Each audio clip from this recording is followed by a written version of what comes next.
69% लोग अलग अलग घरों में दिल्ली के अंदर बीमार हैं, केवल वो वायरल बुखार और H3N2 की चपेट में हैं। देखिए, इन्फ्लुएंजा वायरस जो होता है ये अपना जेनेटिक जो स्ट्रक्चर है वो बार बार चेंज करता है, जिसके कारण हमें ये समस्याएं आती है। एक ऐसी बीमारी है जो खुद से रिजॉल्व होती है, तो इसलिए ये टारगेटेड पॉपुलेशन होते हैं, इनमें ये इन्फेक्शन ज़्यादा फैलता है। युवा डिप्रेशन, हाइपरटेंशन का बहुत ज़्यादा शिकार होता जा रहा है, क्या वजह हो सकती है? जितनी हम उनकी समस्याओं को समझेंगे उतनी हम उनके स्ट्रेस को रोक पाएंगे। दिल्ली में एक बार सांस लेना 10 सिगरेट पीने के बराबर। इतना जब प्रदूषण बढ़ता जा रहा है, इसको लेकर सरकारी योजनाएं क्या होनी चाहिए? जैसे ग्रैप हमें ये लगा कि AQI का लेवल ये है, उसी समय हमें आवश्यक निर्देश जारी करनी चाहिए कि कैंसर की जो स्क्रीनिंग है वो मुफ्त हो रही है महिलाओं की, और इस योजना के विस्तार को लेके आगे क्या योजनाएं हैं? इसके लिए जो डॉक्टर्स हैं, इवन कि एम्स से भी हमारे डॉक्टर आ रहे हैं। इसमें 3 प्रमुख कैंसर जो हैं, ओरल कैंसर, ब्रेस्ट कैंसर और सर्वाइकल कैंसर। तो 2025 में टीबी मुक्त हो जाएगी राजधानी? सरकार की पूरी कोशिश है कि दिल्ली को टीबी मुक्त बनाया जाए।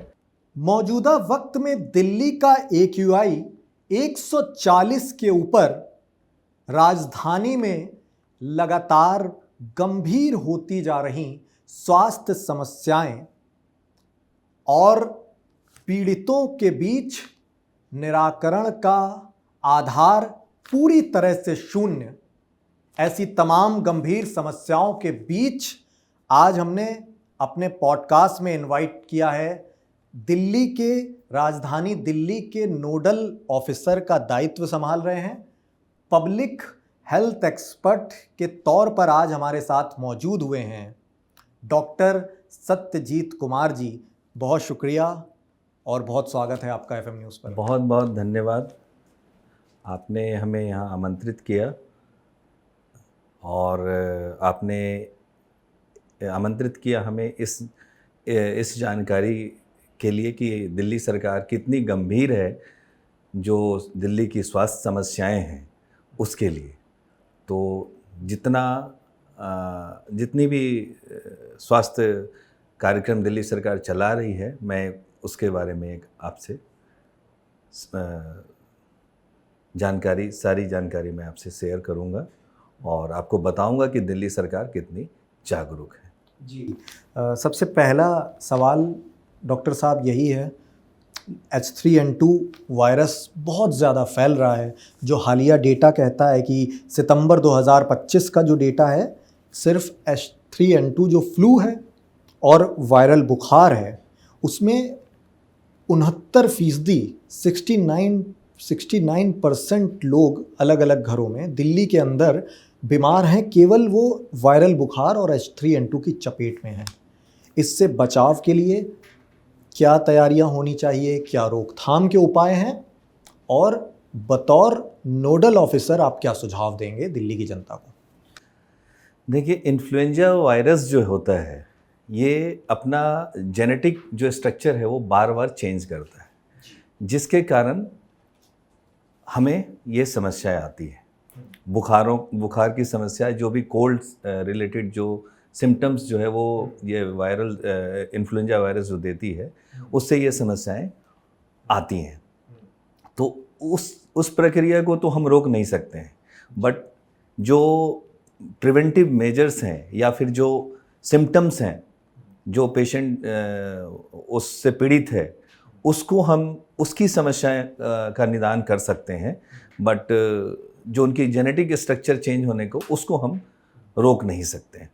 तो इसके लिए जो एक बार जब ये नया वायरस, जब ये जेनेटिक स्ट्रक्चर नया आता है और जब वो इन्फेक्ट करता है पूरे सोसाइटी को, पूरे समाज को, तो उसके लिए जो रोकथाम की जो प्रक्रिया है वो हम इस तरह से कह सकते हैं, एक क्रमबद्ध तरीके से, कि सबसे पहले तो जो तुरंत जो हमें उसके लिए जन जागरूकता फैलाना, तुरंत जन जागरूकता का मतलब ये है कि जो लक्षण हैं सबसे पहले लोगों को ये इन्फॉर्म करना कि ये लक्षण हैं, और अगर ऐसे जैसे तेज बुखार हो गया, लगातार खांसी आई, सांस लेने में दिक्कत आई, तो हमें उनको जागरूक करना है कि आपको कब हमें इसमें स्वास्थ्य केंद्र का और डॉक्टर की हेल्प लेनी है। ठीक। वो एक स्पष्ट रूप से एक संदेश जो है कि तुरंत हमें समाज में फैलाना चाहिए कि ये लक्षण आने पे आप तुरंत नज़दीकी के स्वास्थ्य केंद्रों में आप संपर्क करें और खुद से आप अपनी कोई भी मेडिसिन ना लें। ये एक ऐसी बीमारी है जो खुद से रिजॉल्व होती है, जो इसका एक टाइम पीरियड होता है, तो इसके लिए बहुत घबराने की या पैनिक स्थिति करने की ज़रूरत नहीं है। तो इसके लिए हमें सारे सरकारों को तुरंत जो इंफॉर्मेशंस वगैरह हैं इससे रिलेटेड, वो तुरंत हमें ठीक है। और ये H3N2 जिसका मैंने जिक्र किया, इसमें महिलाओं और बुज़ुर्गों को और बच्चों को ही ये वायरस कहते हैं बहुत ज़्यादा चपेट में ले रहा है। इनको बचाव के लिए क्या? इनके बेसिकली बच्चे हैं जो 60 साल से ज़्यादा उम्र वाले हैं, और महिलाएं, इनकी इम्यूनिटी का जो लेवल देखा गया है वो थोड़ा सा हमारे यहाँ पे, हमारी सोसाइटी में, पूरे पैन इंडिया में मतलब ये थोड़ा कम होता है। तो इसलिए ये टारगेटेड पॉपुलेशन होते हैं, इनमें ये इन्फेक्शन ज़्यादा फैलता है। तो हमें इन जितनी भी सरकारें हैं इनको पहले ये करती हैं, इनके बचाव के लिए, इनकी बचाव जो है इनकी प्राथमिकता है। तो ऐसा नहीं है कि सारे लोगों को ये इन्फेक्ट कर सकता है, बट इन ग्रुपों में ये ज़्यादा होता है, तो हमें उनकी स्क्रीनिंग पहले करनी चाहिए ताकि हम उनको ज़्यादा उनके इस बीमारी के प्रभाव को हम उनमें जल्दी से जल्दी रोक पाएँ। और डॉक्टर साहब ये भी बताइए कि मॉनसून जब ख़त्म होता है तो जगह जगह जल भराव होता है, अलग अलग जगह डेंगू जैसी समस्याएं और अलग अलग फ्लू बहुत सारे, और उसमें H3N2 भी शुमार है कि मॉनसून ख़त्म होते ही बारिश का जो दौर ख़त्म होता है, पानी भरता है, तो बीमारी का रेशियो एकदम से अप हो जाता है, और दिल्ली में सबसे ज़्यादा ये गंभीर समस्या है। इसको लेकर दिल्ली सरकार को क्या योजनाएं अपनानी चाहिए और किस तरह एक आम नागरिक इन बीमारियों से खुद को महफूज रख सकता है? दिल्ली सरकार इन सारी बीमारियों का पहले से ही तैयारी करती है। दिल्ली सरकार ही नहीं, जितनी भी राज्य सरकारें हैं, इसमें इन सारी बीमारियों का जो मौसम के चेंज के अनुसार आती है, जितनी भी बीमारियां, उसके लिए सरकार पहले से तैयारी करके रहती है।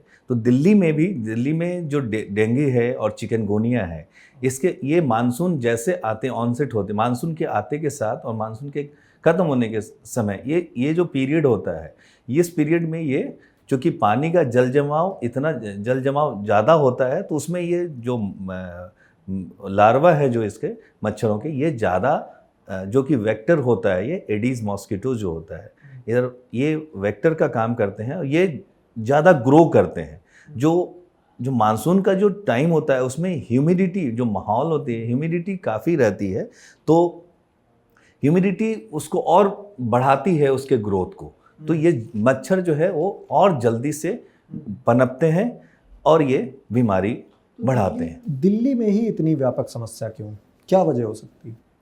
चूँकि डेंगू वायरस जो है वो, जो डेंगू बीमारी थी वो दिल्ली में बहुत पहले, जब आप बहुत 80s और 90s की बात करेंगे, तो उस समय जो एक कूलर जो था वो बहुत बड़ी समस्या थी। कूलर जो है ड्राई वेदर में वो काफ़ी अच्छा काम करती है, लेकिन जैसे ह्यूमिड वेदर जब आ जाता है तो उस समय वो इफ़ेक्टिव ही नहीं रहता है, और वो एक बहुत बड़ा सोर्स का काम करती थी। उसका जो घास वगैरह होता था वहाँ पे मच्छर पनपने, तो वहीं से ये स्प्रेड करना शुरू हुआ, और स्प्रेड करते करते सारे राज्यों में ये फैला। ऐसा नहीं दिल्ली में ही डेंगू, आज के समय में आप देखेंगे, अगर आप डाटा देखेंगे तो सारे राज्यों में डेंगू की स्थिति एक बराबर है। तो ये बहुत बड़ी वजह थी दिल्ली में। अब दिल्ली में बाकी राज्यों के कंपैरिजन में डेंगू का केस कम हुआ है, पहले की अपेक्षा काफ़ी कम हो गया है। बाकी राज्यों में इनफैक्ट बढ़ा है। यहाँ पे हमने कैसे कंट्रोल पाया, हमने जल जमाव की समस्याओं को काफ़ी, जो हमारी सिविक बॉडीज़ है, जो दिल्ली में म्यूनिसिपल कॉरपोरेशन ऑफ दिल्ली है और एनडीएमसी है, इन लोगों ने काफ़ी काम किया और जितनी जल जमाव वाले समस्या जो थे, उस जहाँ पे कि ये मच्छर पनपते हैं ज़्यादा, तो उसकी रोकथाम के लिए उन्होंने बहुत ही एक स्टैंडर्ड मतलब वर्क किया, और सो दैट कि वो इससे हम मच्छर को पनपने में हमने एक कामयाबी हासिल की। और चूंकि आप एक नोडल ऑफिसर, एक डॉक्टर होने से ज़्यादा आपकी चर्चाएं एक बड़े समाज सेवी के तौर पर भी होती हैं। बहुत तमाम आपसे संबंधित जो मरीज़ हैं उनकी अपेक्षा रहती है कि बहुत सारे फ्री कैंप लगाए जाएं और लोगों को मुफ्त स्वास्थ्य सेवाएं दी जाएं। आपके निर्देशन में ऐसी कोई आगामी स्वास्थ्य सेवाएं और कोई मुफ्त कैंप? जी, हम जितने भी कॉरपोरेट हाउस हैं, खासकर जितने भी बिजनेस हाउस हैं, उनसे हम हमेशा रिक्वेस्ट करते रहते हैं कि उनकी एक रिस्पॉन्सिबिलिटी होती है सोसाइटी के प्रति, कॉरपोरेट सोशल रिस्पॉन्सिबिलिटी, उसके तहत उनके पास ये रहती है। तो हम उनसे रिक्वेस्ट करते हैं कि आप भी हमें सहयोग करें। जितने भी स्वयंसेवी संस्थान हैं, एनजीओज़ या जितने भी ट्रस्ट हैं, इस तरह से उनसे भी हम रिक्वेस्ट करते हैं कि आप आगे आएँ और हमारे पार्टनर बने, सरकार के पार्टनर बने, सो दैट कि हम लोग मिलकर इस समस्याओं को, जितने भी समस्याएं, स्वास्थ्य संबंधी समस्याएं हैं, इनको हम इन पे हम कामयाबी हासिल कर पाएँ, इनको कंट्रोल कर पाएँ, कि ताकि हमारे जो जितने अंतिम से अंतिम जो नागरिक है वो भी छूट ना पाए। तो उनको वहाँ तक हम चाहते हैं कि इन सभी को साथ लेकर हम चाहते हैं कि पूरे समाज जो है हमारा स्वस्थ रहे। हाँ, चूँकि मैं आपको व्यक्तिगत जानता हूँ तो मैं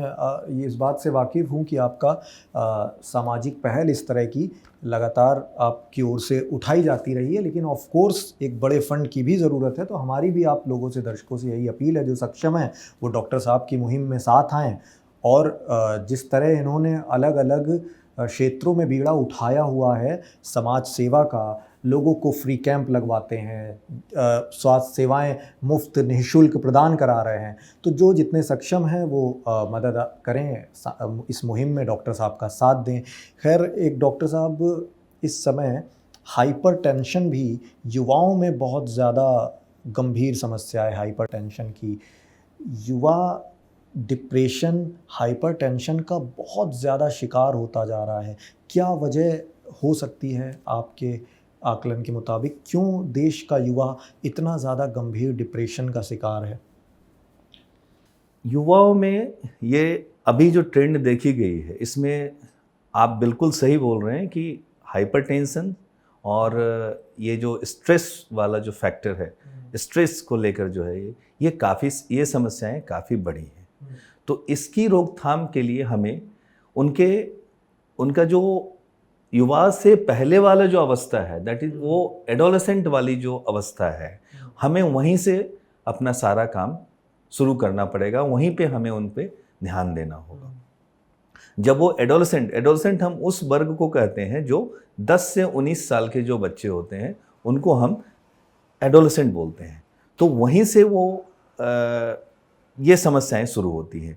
और वो एक उम्र ऐसी होती है जिसमें कि हमें प्रॉपर काउंसलिंग की ज़रूरत होती है, और हम उसी समय चूँकि वो जो उम्र है वो बनने की उम्र है, हर चीज़ वहीं से वो बिगड़ भी सकते हैं अगर हम उसको सही डायरेक्शन नहीं दिए तो हमें उस एज ग्रुप में काफ़ी मेहनत करने की ज़रूरत है, उनके स्वास्थ्य के प्रति, उनके मेंटल हेल्थ के प्रति, उनके जितने भी स्वास्थ्य समस्याएं हैं, जैसे कि और उसी एज में लोग जो है ड्रग एब्यूज़ की तरफ भी वो एज ग्रुप जो है वो बढ़ जाता है, जहाँ पे कि उस समस्या को भी हम रोकना चाहेंगे। प्लस जब वो युवा बनते हैं तो हमें एक प्रॉपर काउंसलिंग, जो कि बहुत ही ज़रूरी है, तो उस एज में हमें प्रॉपर काउंसलिंग हर चीज़ के लिए, और भारत सरकार के भी बहुत सारे इसमें प्रोग्राम्स हैं जो कि उनके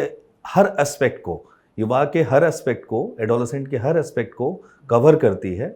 और उनके स्वास्थ्य के हर एस्पेक्ट को कवर करती है, जिस पे कि हमें वर्कअप करना है। कि जो एक गोली आती है कि डिप्रेशन की गोली किसी ने खा ली और उसे तुरंत आराम मिल गया, ये शरीर में साइड इफ़ेक्ट पैदा करती है? नहीं, सबसे पहले तो मैं ये बता दूं कि डिप्रेशन की ऐसी कोई गोली नहीं है, और हमारे एलोपैथ में ऐसी कोई भी डिप्रेशन की दवाएं डॉक्टर बहुत लोग सुझा देते हैं कि आप ये दवा लो और आपको डिप्रेशन से निजात मिल जाएगी। नहीं, डिप्रेशन से पहले भी जो अवस्था होती है वो स्ट्रेस और एंजाइटी की होती है। अगर हम मेंटल हेल्थ को दो पार्ट में सबसे पहले हम डिवाइड, एक एंजाइटी रिलेटेड और एक साइकोसिस, तो दो पार्ट में हम डिवाइड करते हैं। एक एंजाइटी से रिलेटेड जितनी बीमारियां हैं वो, और एक साइकोसिस। तो जो डिप्रेशन है वो सीवियर फॉर्म ऑफ एंजाइटी है। तो हम जब वो एंजाइटी के स्टेज में होता है उसी समय हम रोक सकते हैं by the proper counselling, by the clinical psychologist, और दवाइयों का जो उस समय एंटी एंजियोलिटिक जो ड्रग्स होते हैं उसकी हेल्प के साथ हम डॉक्टर के निगरानी में, प्रॉपर डॉक्टर जो हमारे होते हैं उनके निगरानी में और काउंसलर के हेल्प से हम उस समय ये जो मेंटल वाला हेल्थ वाला जो प्रॉब्लम है उस इश्यू को हम, सिर्फ काउंसलिंग ही आपके मुताबिक एक अच्छा जरिया है? बहुत बड़ा जरिया है जो कि हमें पूरे मेंटल हेल्थ को, जो स्ट्रेस वाला फैक्टर है जो युवाओं में बढ़ रहा है, उसको हम रोकने में कामयाब हो। ये बहुत आपने काम की बात बताई कि ये जिस तरह डिप्रेशन की गोलियां कुछ चंद पैसों के लिए डॉक्टर सुझा देते हैं वो यूज़लेस हैं और ये गुमराह करने वाली दवाएं हैं। हाँ, ये डॉक्टरों को सुझाना भी नहीं चाहिए, और इसकी जो बिक्री है उस पर भी रोकथाम होनी चाहिए कि ओवर द काउंटर ये ड्रग्स नहीं मिलनी चाहिए। ये जब तक कि एक प्रॉपर साइकेट्रिस्ट ना लिखे तब तक ये दवाइयाँ नहीं मिलनी चाहिए। और जितने भी हमारे केमिस्ट हैं उनसे भी ये, और जो दवाई ड्रग कंट्रोल डिपार्टमेंट है उनसे भी मेरा आग्रह है कि मतलब इस तरह की कहीं भी अगर बिक्री हो रही है तो उसको तुरंत उस पर कार्रवाई करें, और युवाओं को हम काउंसलिंग की ओर ले जाएं और उनकी समस्याओं को समझें। जितनी हम उनकी समस्याओं को समझेंगे उतनी हम उनके स्ट्रेस को रोक पाएंगे। ठीक बात है। और अभी जो शुरुआत में मैंने जिक्र किया, जो दिल्ली का AQI है 140 के करीब है, सांस की बीमारियां दिल्ली में लगातार बढ़ती जा रही हैं, लोगों को हार्ट के मरीज़ बहुत ज़्यादा हैं। अभी एक रिपोर्ट पढ़ रहा था मैं कि दिल्ली में एक बार सांस लेना 10 सिगरेट पीने के बराबर। तो दिल्ली में इतना जब प्रदूषण बढ़ता जा रहा है, इसको लेकर सरकारी योजनाएं क्या होनी चाहिए और प्रिकॉशंस मरीजों को क्या लेना चाहिए, दोनों के सुझाव आप समझाएं। देखिए, दिल्ली में जो AQI है इसका प्रॉब्लम सबसे गंभीर, जब ये AQI जो होती है वो हमें अक्टूबर से लेकर फरवरी तक ये समस्याएं सबसे ज़्यादा होती हैं। जब एक तो उसका रीज़न, बहुत सारे रीज़न है, it's a multi factorial reason है। ये एक तो पराली वाली समस्या है वो आती है उस समय, प्लस जो हमारा जो एयर फ्लो है उस समय, हवा की जो गति है वो भी काफ़ी कम हो जाती है इन महीनों में। और बाकी जो घर के जितने निर्माण कार्य हैं उस समय वो पीक पे होता है। तो ये सारे चीज़ जो है मिलकर AQI जो है वो काफ़ी बढ़ा देती है। बाकी महीनों में भी होता है, ऐसा नहीं कि बाकी के महीनों में AQI नहीं होता है। तो जब AQI जैसे बढ़ने लगे उसी समय हमें अवश्य, तो दिल्ली में ग्रैप सिस्टम है तो उसके चरण हैं, स्टेप ग्रैप फेज़ 1, फेज़ 1 है, फेज़ 2 है, फेज़ 3 है, फेज़ 4 है। तो जैसे ग्रैप हमें ये लगा कि AQI का लेवल ये है, उसी समय हमें आवश्यक निर्देश जारी करनी चाहिए। इसके लिए जो जिम्मेदार एजेंसियां हैं उसमें DPCC है, दिल्ली पॉल्यूशन कंट्रोल कमेटी जो है वो that is a nodal agency. वो नोडल एजेंसी है प्रदूषण के रोकथाम के लिए, और वो करती भी है, बहुत ही अच्छा काम कर रही है। दिल्ली जैसे पहले अभी आज के समय में दिल्ली में एक भी वो इंडस्ट्री ऐसी नहीं है जो कि पॉल्यूशन फैलाए। NGD की बहुत सारे निर्देश है जिसको कि वो फॉलो करवा रहे हैं और पब्लिक को जागरूक भी करवा रहे हैं इसके लिए कि हम खुले में कहीं भी ऐसी कोई भी चीज़, कचरा होगा, प्लास्टिक हुआ, इसको ना जलाएं कि वो हमें और हमारे AQI बढ़ाने में ये करें। तो ये आवश्यक निर्देश जो है डीपीसीसी की ओर से निकलती भी है और टाइमली ये निकलना चाहिए। जैसे स्टेज एक्यूआई का लेवल है तो स्टेज 1 आ गया, तो फिर स्टेज 2 का है, तो उसी समय उसकी रोकथाम के लिए इससे जो जनित बीमारियां हैं, जो एक्यूआई के बढ़ने के साथ जो जनित बीमारियां हैं, उसके लिए फिर हेल्थ डिपार्टमेंट काम करती है। हेल्थ डिपार्टमेंट को भी उसके लिए आवश्यक जन सूचनाएं इमीडिएट उसको रिलीज़ करनी चाहिए कि अब हमें क्या करना चाहिए। जैसे कि जो बुजुर्ग हैं, जो महिलाएं हैं, जो बच्चे हैं, उनमें जो फेफड़ों से समस्याएं, जो अस्थमा से ग्रसित हैं, तो उनको हमको प्रायोरिटी पे लेके उनकी जो इलाज है वो प्राथमिकता, सारे हॉस्पिटल को, जितने भी अस्पताल हैं, उनको आवश्यक निर्देश जारी किए जाएं और जारी किए जाते हैं और जारी किए जाएं ताकि इनके इलाज में कोई भी कोताही ना हो, चाहे वो सरकारी हो या प्राइवेट, सबको ये आवश्यक। और डॉक्टर साहब, आपका मेडिकेशन भी बहुत चर्चित रहता है, खासकर इन मामलों में भी आपकी दवाओं का सुझाव भी लोग बहुत गंभीरता से लेते हैं। ऐसी बीमारियां जो दिल के मरीज़ हैं, आपके अनुभव के आधार पर उन्हें किन दवाओं का इस्तेमाल करना चाहिए जिससे उनको वो बच भी सकते हैं या जो पीड़ित हैं उनको आराम भी मिल सकता है, अगर आप कुछ बता पाएँ? देखिए, दिल के बीमारियों या फेफड़ों से संबंधित बीमारी, जितने इस तरह के लोग हैं, उनको तो सबसे पहले जो आवश्यक निर्देश, जो हम जैसे मास्क हो गया, खुले में ना जाएं, जो एक निर्देश जारी होता है सरकार की ओर से, उसको हमको स्ट्रिक्टली फॉलो करना है। और जो लोग पहले से फेफड़ों की समस्या से पीड़ित हैं, फेफड़ों की बीमारी से पीड़ित हैं, उनको इन निर्देशों को काफ़ी सख्ती से पालन करना है। जब एक्यूआई बढ़ता है, पॉल्यूशन बढ़ता है, तो उस समय जो निर्देश जारी होते हैं कि आप जब इस समय आप मत जाएं, बाहर ना निकलें। इस समय जो मॉर्निंग वॉक है या इवनिंग वॉक जो करते हैं उसको आप अवॉइड करें, आप घर में ही वॉक कर लें। और मास्क पहनें, जब भी बाहर निकलें तो आप मास्क का यूज़ करें। कहीं भी ऐसे जगह ना जाएं जहां पॉल्यूशन का लेवल बहुत ज़्यादा हो। और किसी भी तरह की समस्या हो, तुरंत अपने नज़दीक के स्वास्थ्य केंद्र में जाके अपने जो डॉक्टर हैं, जो चाहे वो प्राथमिकी स्वास्थ्य केंद्र हो या सेकेंडरी लेवल का हॉस्पिटल हो या टर्सरी केयर लेवल का हो, तो इमीडिएट आप जाएं और उनकी सलाह लें। और जो दवाइयाँ वो लिख रहे हैं, लाइक इनहेलर हो गया, जो भी आपकी ज़रूरत के अनुसार जो दवाइयाँ वो प्रिस्क्राइब आपको कर रहे हैं, उसको आप तुरंत अनुसरण करें उनका और उसको टाइमली लें।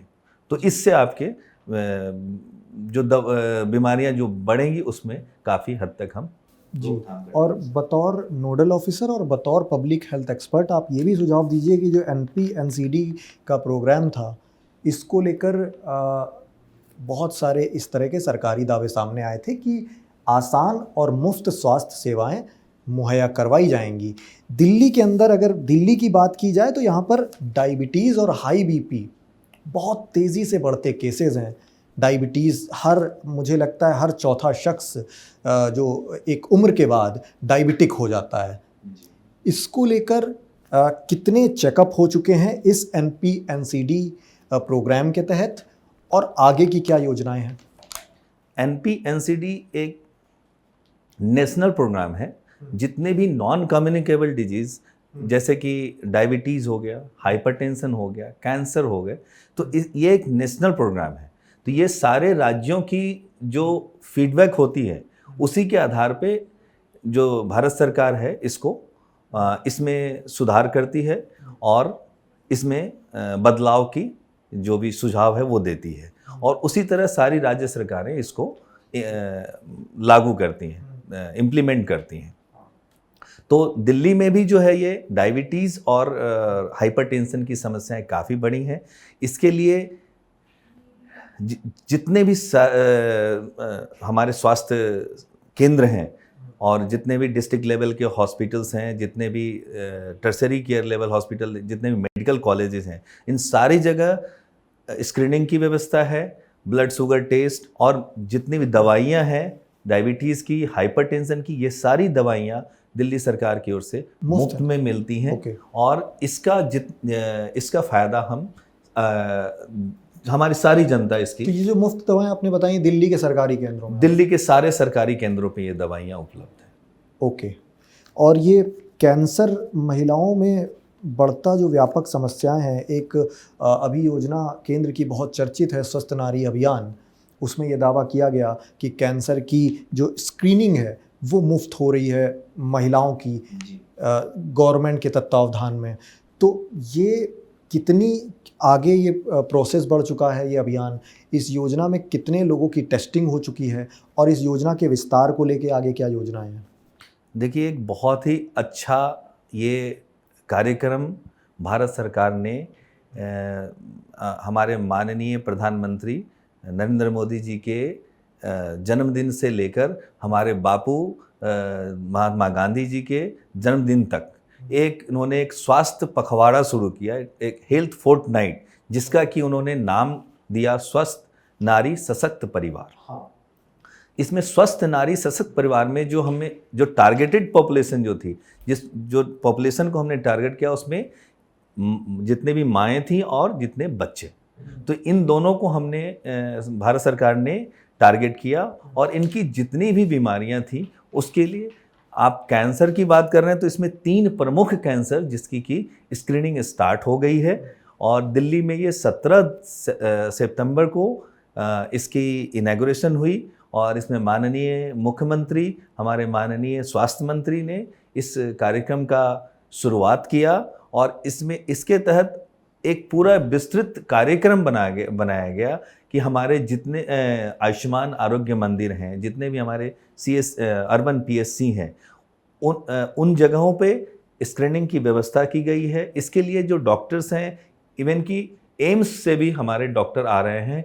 इसमें 3 प्रमुख कैंसर जो हैं, ओरल कैंसर, ब्रेस्ट कैंसर और सर्वाइकल कैंसर, तो इन 3 कैंसरों की स्क्रीनिंग हो रही है। और इसकी जो विस्तृत डाटा जो है, ये भारत सरकार के NHM के पोर्टल पे ये आपको इसके विस्तृत जानकारी, जैसे ये फोर्टनाइट पखवाड़ा खत्म होता है 2 अक्टूबर के बाद, तो इसकी जानकारी ये पब्लिकली ऑफिशियल हो जाएगी, तो उसमें हम ये जान पाएंगे कि कितने। तो ये डेफिनेटली एक बहुत ही अच्छा और बहुत ही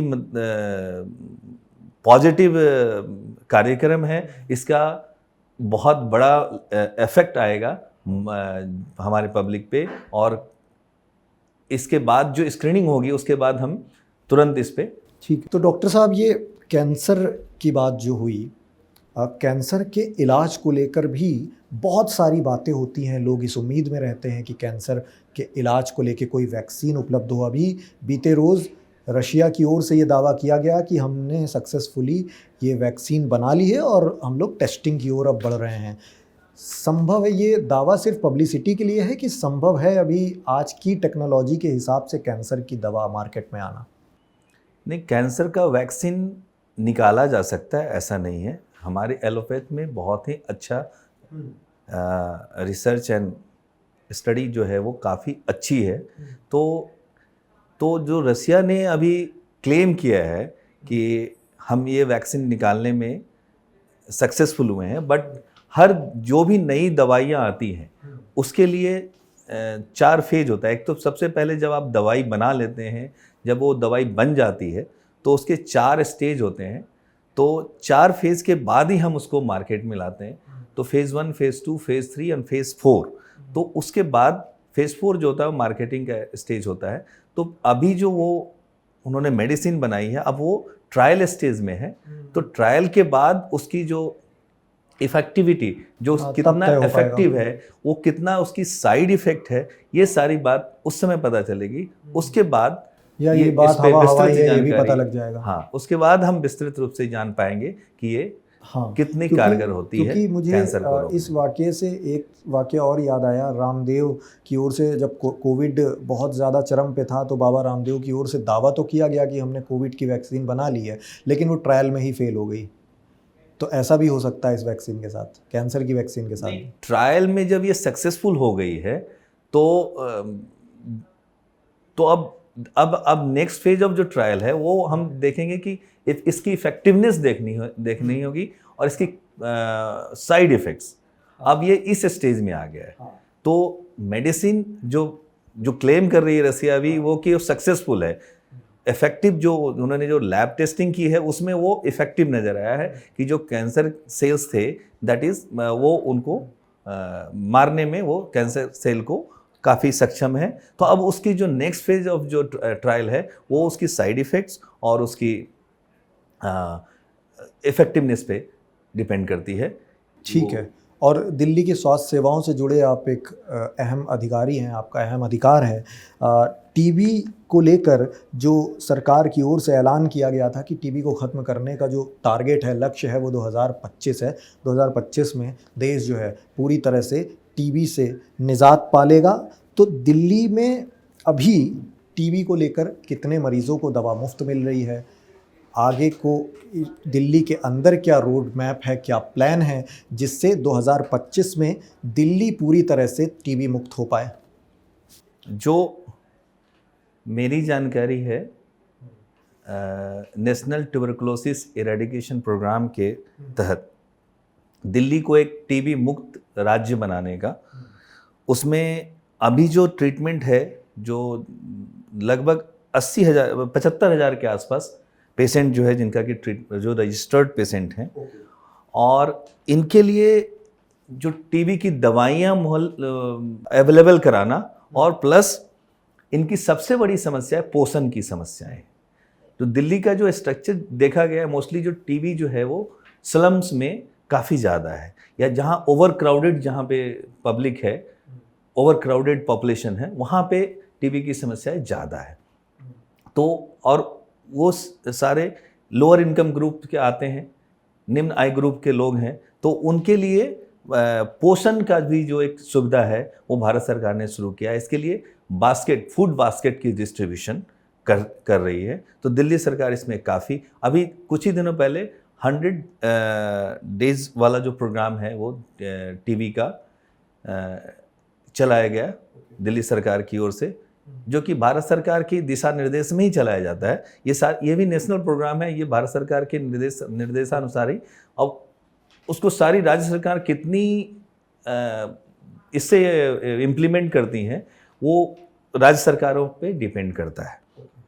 तो अभी तक जो मुझे जानकारी है, हमने अपने टीवी वाले जो हमारे ये हैं उनसे पूछा था, तो वो बता रहे थे कि अभी तक 75,000 टीबी पेशेंट रजिस्टर्ड हैं, और करीब करीब जो इनकी पोषण की जो समस्याएं, न्यूट्रिशन की समस्याएं हैं, उसमें ये फूड बास्केट डिलीवर करते हैं ताकि उनको न्यूट्रिशन की कोई कमी ना रहे।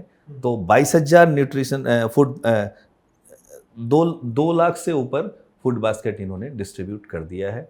और दवाइयों की जो है वो काफ़ी मतलब अवेलेबिलिटी है, दवाइयों की कोई कमी नहीं है, और ये टारगेट स्क्रीनिंग भी कर रहे हैं। और ये दवाएं मुफ्त मिलती हैं, ये सारी दवाइयाँ मुफ्त मिलती हैं, ये नेशनल ट्यूबरकुलोसिस इरेडिकेशन प्रोग्राम के तहत। तो 2025 में टीबी मुक्त हो जाएगी राजधानी, आपको लगता है?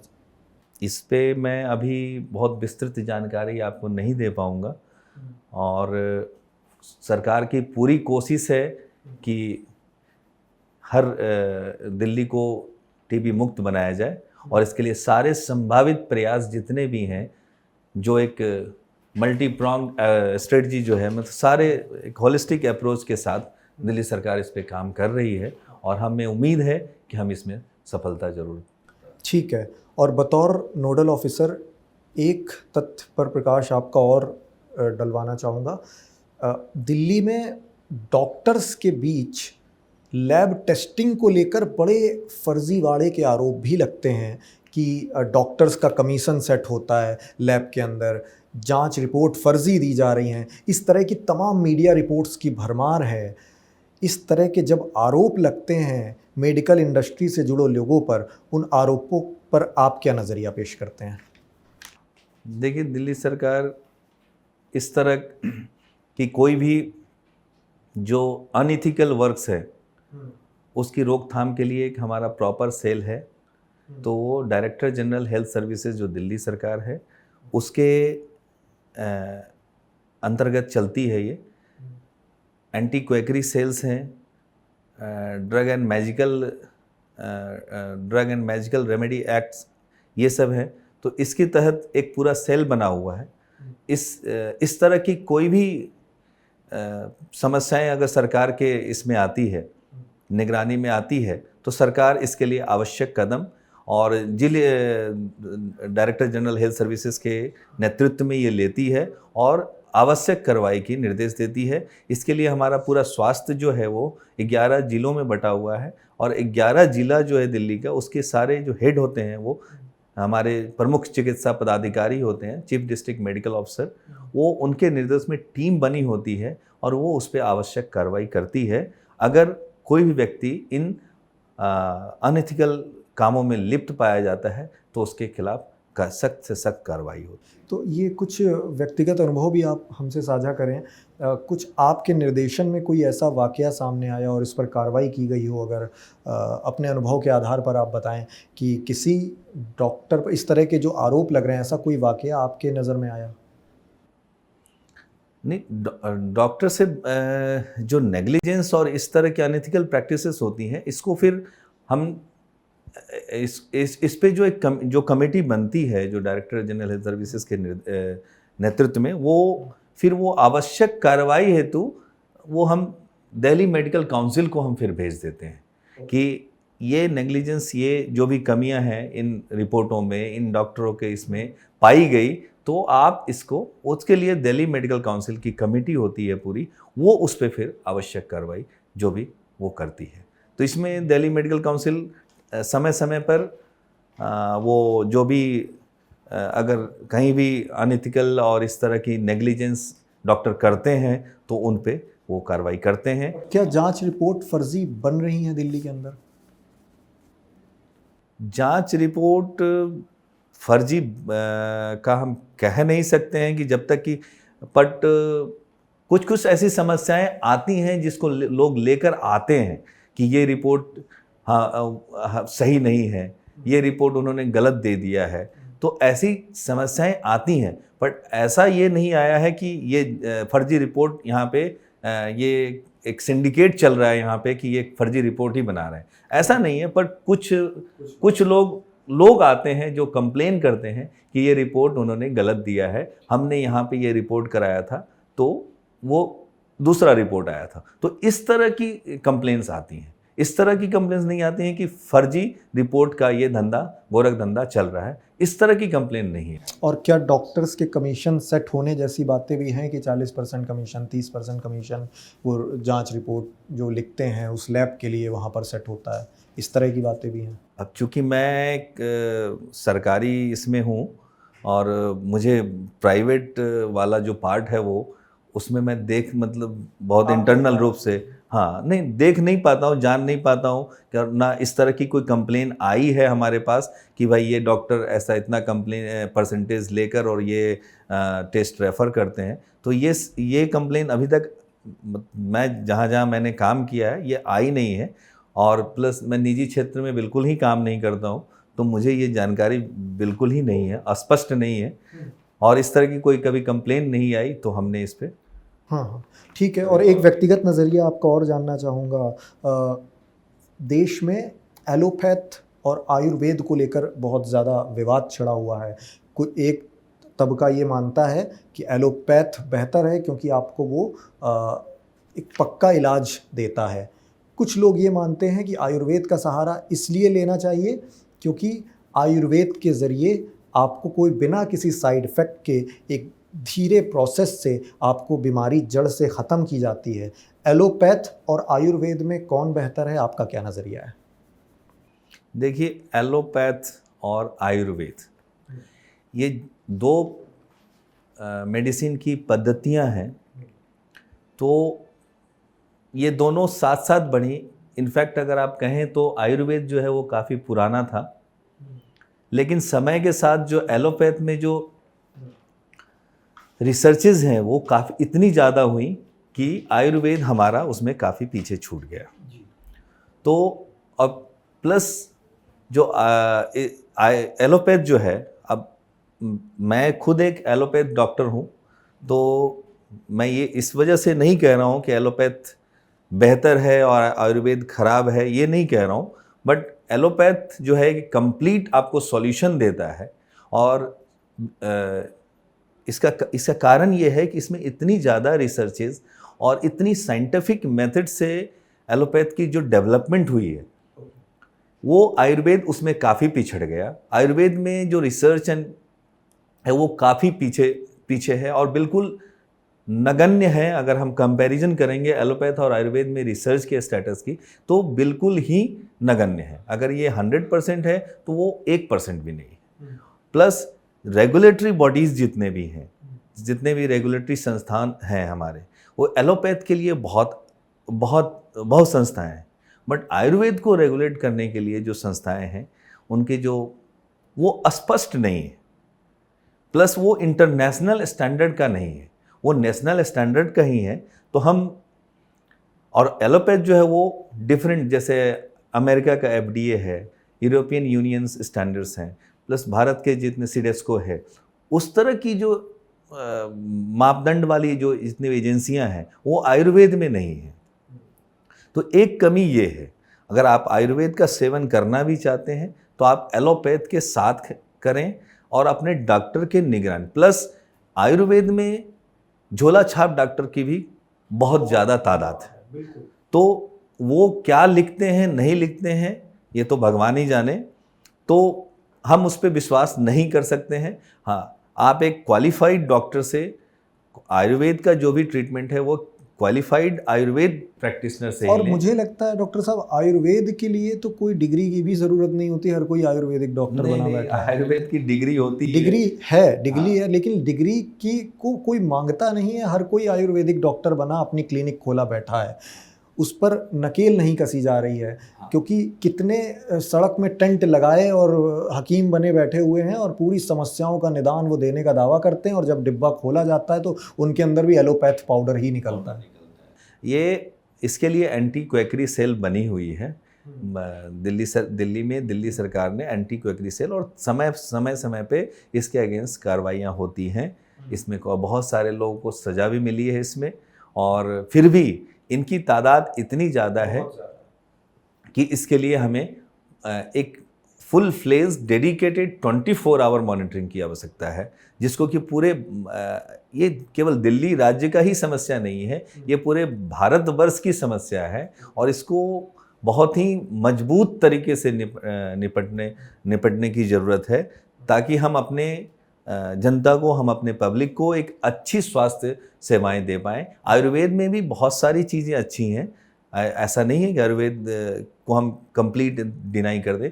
आयुर्वेद अब तो माननीय मोदी जी के नेतृत्व में आयुष मंत्रालय की गठन हुई, तो एक बहुत ही अच्छा वो कदम है, और प्लस उसमें उन्होंने बहुत सारे मापदंडों को भी सुधारा है, एजेंसियां बनाई है, और योगा को भी उसका एक पार्ट बनाया है। योगा एक बहुत ही प्रूवन चीज़ है जो कि आयुष का पार्ट है।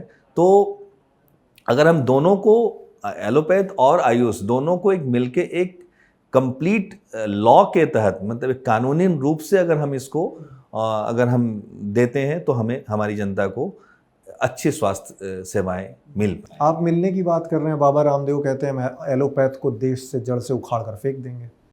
नहीं है, ऐसी बातों का मैं समर्थन नहीं करता हूं कि एलोपैथ, चाहे वो कोई भी बोले, ये सारी बातें गलत हैं।